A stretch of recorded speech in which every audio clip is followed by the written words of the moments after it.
OK， 兄弟们，欢迎收看今天的辣王养成记。众所周知，我不是特别能吃辣，但是呢，我又菜又爱吃，所以呢，今天我让大兴和小陈来操练我一下，让他们看看具体他们会带我去哪一家店操练呢？音乐起！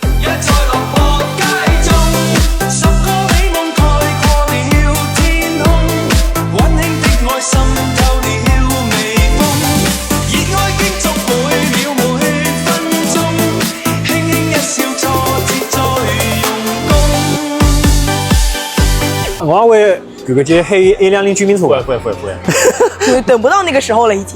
先来一口芋头蒸排骨啊，这个是不辣的，先过一下新手村啊。这个排骨很嫩啊，嫩啊，但好吃的，这个排骨是好吃的，也不辣。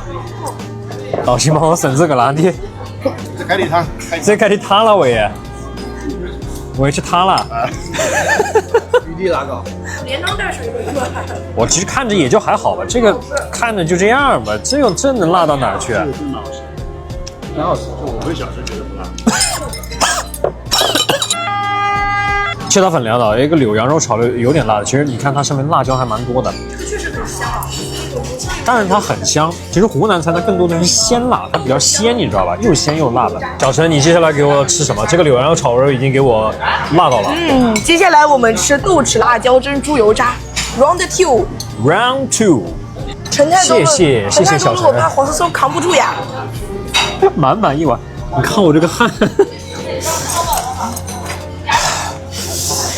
来尝试一下这个，我的妈！哇，它好！这个猪肉渣非常香，非常鲜辣，但是它太辣了啊！不行，为了辣王挑战，我感觉不辣。这猪肉渣是干香的，辣大命啊！接下来是今天的重磅角色啊，黄贡椒芋头蒸牛肉。他们说这个才是今天菜里面最辣的，它上面是黄贡椒，黄色的辣椒，不辣，一点都不辣，香得很。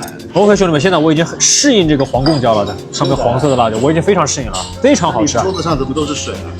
我滴的汗。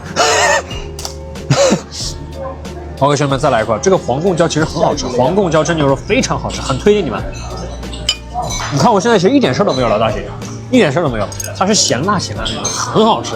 你们知不知道这个叫什么？这个叫糯米酒酿毛巾馒头。然后呢，它闻上去会有一股比较浓烈的酒酿的味道。具体它是怎么吃的呢？我们看小陈是怎么操作的。OK， 这个毛巾馒头的正确吃法就是把柳羊肉炒肉塞到这个馒头里面。哦，这的不得了啊！小陈开吃，来一口啊！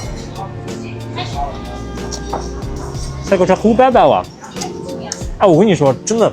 这个柳羊肉炒肉本来挺辣的，但是加在这个馒头里面就直接中和掉了，就很好吃，而且还有一股酒酿的香味。辣大命啊！